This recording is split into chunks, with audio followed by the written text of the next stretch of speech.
Hey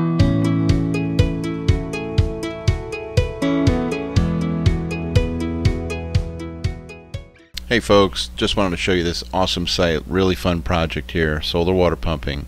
This is at the Rocky River Nature Conservancy down in Anderson, South Carolina, below the university. We're going to be setting a solar array here with a pump, and we're going to be pumping water from the Rocky River into this wetlands area. And that was their design, and we're making it happen. Here's the actual river, the Rocky River. We're down at the site now, and the beavers have been doing a great job damming this up.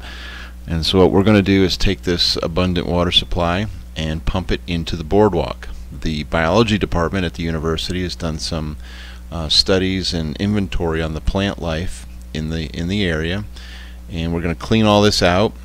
And we did clean it all out, and we started to flag where we wanted to run our piping, our intake, and this is the area that we flagged out to locate the pump and the solar, and we're just dumping the water on the other side of this road. And then they're going to see how much life is affected by water, and they got just a neat spot. They're putting up all these signs that you would see in any kind of park, and that area that looks very dry in there, I hope to flood it at a rate of 65 gallons a minute. Without batteries, just PV direct solar water pumping.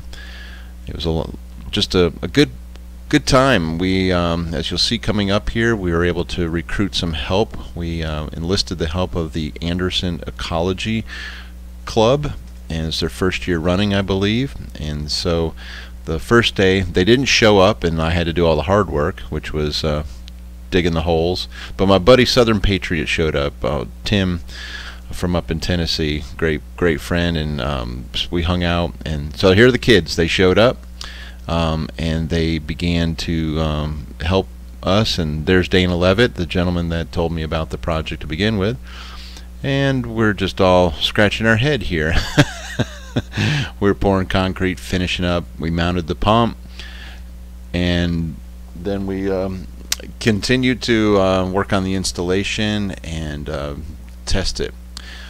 Here's me wiring up the combiner, and just a nice setup here. The kids had fun. They learned a lot. These are biology majors. They weren't ever exposed to solar and pumps and water, so I tortured them with calculations and formulas and made it a very college type experience. Anyway, here we're the final wiring of the pump, making sure our polarity is right. Again, it's just a DC motor, no controls, nothing but some fuse protection, some overcurrent protection. There's the president of the ecology group out there looking for things to eat. There's me trying the walrus going sliding in. We did have a problem with the intake. We did not put the intake in. The intake had a broken pipe, and it was kind of disheartening because we pumped rocks. We have fixed that, and that was the only problem we had with the installation, but the kids didn't get to see the final project. So anyway, so here we are. We're coming up on there's the crew. So it was a lot of fun. They had fun. We worked hard, and they learned.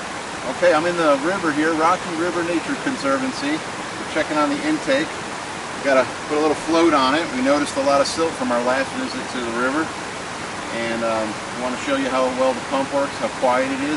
You probably can't hear me very well over the noise of that the beavers have created here, but it's a beautiful spot. Glad to be working on this project.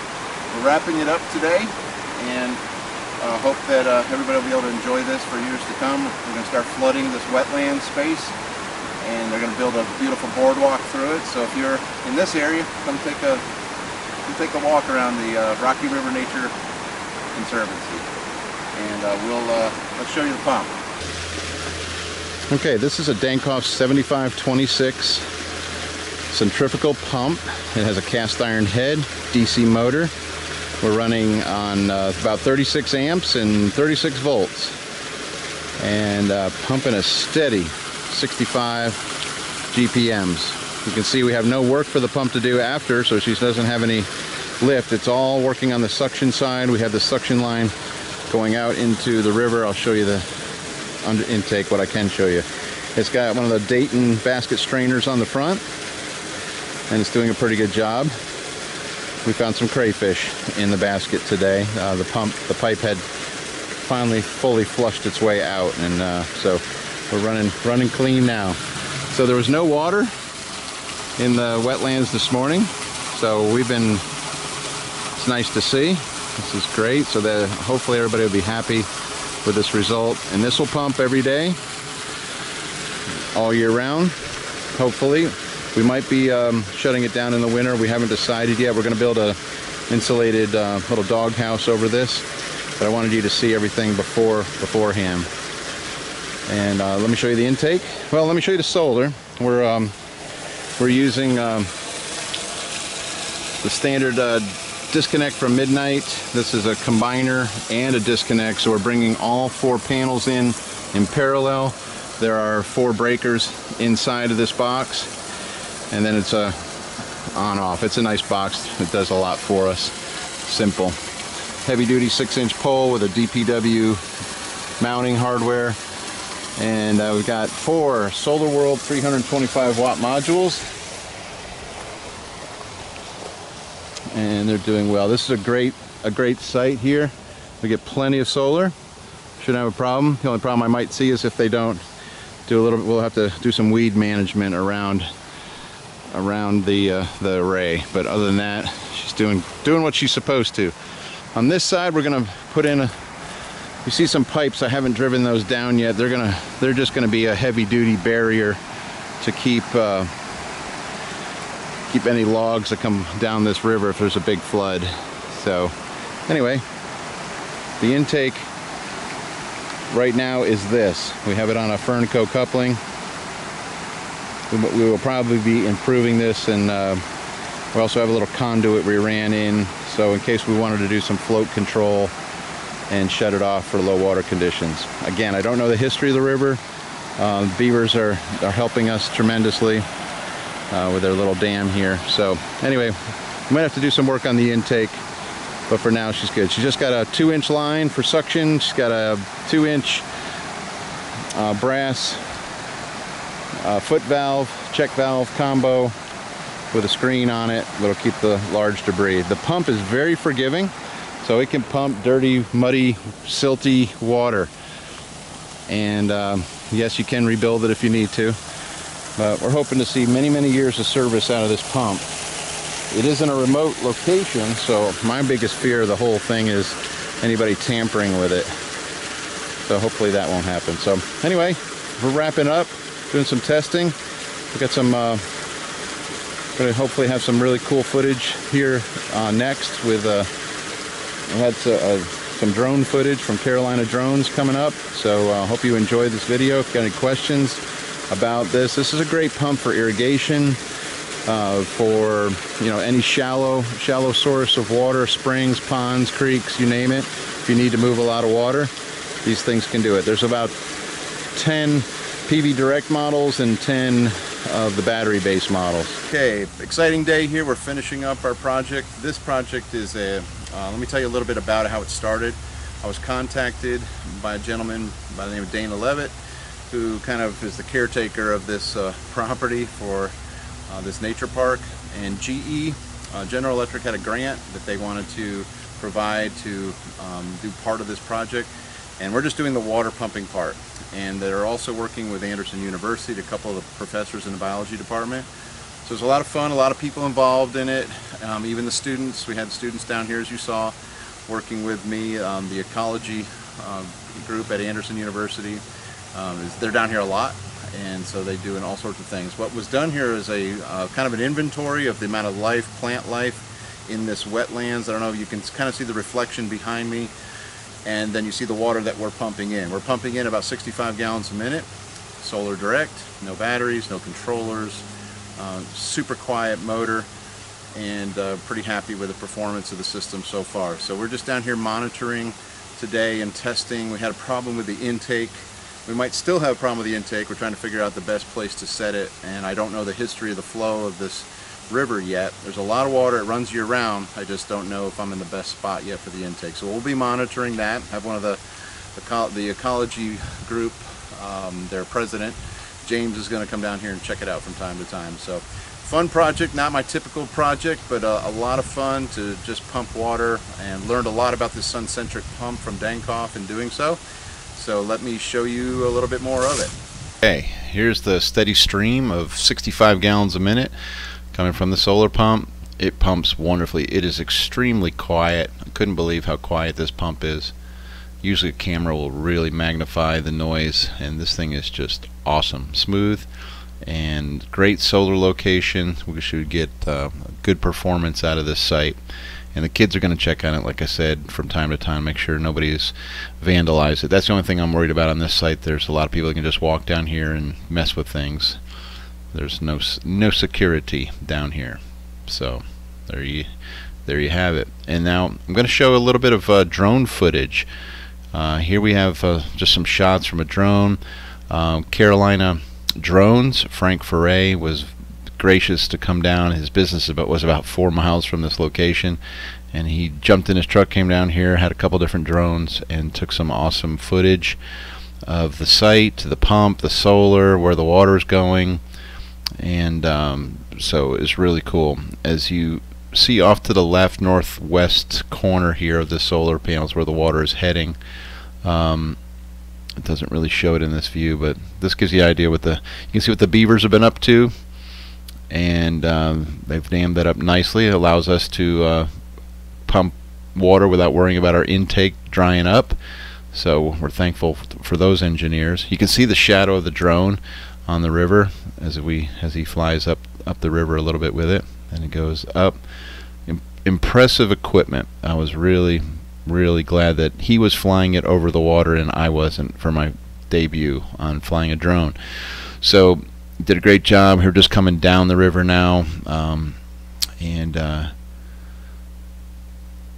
scaring the wildlife, the beavers that are in here. They were nowhere to be seen.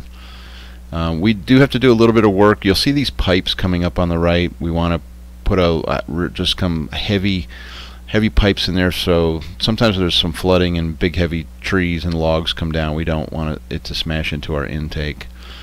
And so that's what, if you're wondering why those things are sticking up in the air, that's just to protect. Now, the other thing that we haven't protected against, the beavers actually chewing through my PVC and it's sucking air. That's one thing I don't know. We might have to put some dry run protection in the system. Currently we do not. But the pump, as you can see, the elevation from the water to the pump is not much, maybe 6 feet tops. So the suction lift is not a lot. Here we come in on the install. There's going to be a nice little house built over the pump, but I'm glad we shot all this and filmed this before the house so you could actually see what's going on. So we just have a 2-inch intake. This is a 7526 Dankoff sun-centric pump, and she's just pumping water. You can see as he gets in there closer. 65 gallons a minute is nothing to shake a stick at. It's a lot of water. And again, we'll enclose this and insulated house. It's mainly for the summer. Probably not even going to run this in the winter, according to the folks that I've talked to, for what they want to do with this study. They have all sorts of, they have inventory to every type of plant in this wetland area, and they're going to see after a season of pumping water in here what grows, why it grows, and there'll be an awesome boardwalk through. So anyway, it's just a cool site. A lot of people come down to this area away from the city to do bird watching and just get away from the city of Anderson, South Carolina. So it's a nice spot. It's close to a lot of things, and but it's pretty secluded. So here I'm just showing a few things. The drone is following me around. I'm using the midnight disconnect to turn the pump on and off, and then so we should be good. The pump ran extremely cool. I monitored the pump setup here for about 4 hours, and we had no problems whatsoever. Super quiet, super cool, and look at that water. So great project. Just wanted to show you some of this drone footage, and we've got a few more minutes of it. So hope you enjoyed the video. If you got any questions, again, feel free to check out the information in the description. Please subscribe, like the usual. Appreciate you watching my videos. We're branching out into other areas. You know, we started with water. I'm always going to keep doing water projects because they're my favorite. We're back here on a water project. So if you have an irrigation need, just picture flooding, doing some flood irrigation or pumping up to a cistern. Or if you need to move a lot of water and you want to do it off grid, I don't think there's a better application than this pump. It's very forgiving in terms of what it will pump, dirty water. So pumping out of lakes, ponds, streams shouldn't be an issue for it, as it is a centrifugal pump. It is not a rotary vane or rotor pump that I typically use. So there he's backing out with these drones. I really want a drone. There's Frank over in the corner there, and Kalen. They're checking out the drone. That was the DJI Phantom 4 Pro. So awesome and stable and cool and smooth. So anyway, and the last, I think this was the last thing, just yeah, we're going to show the beaver dam, the effects of the props hitting the water, or not hitting the water, you know what I mean. Anyway, we're going to sign off here, and I hope you enjoyed this video. And if you've got any questions, leave them in the comments or send me an email even. That's a lot of times the best way to get a hold of me. info@practicalpreppers.com. This is Engineer 775 signing out.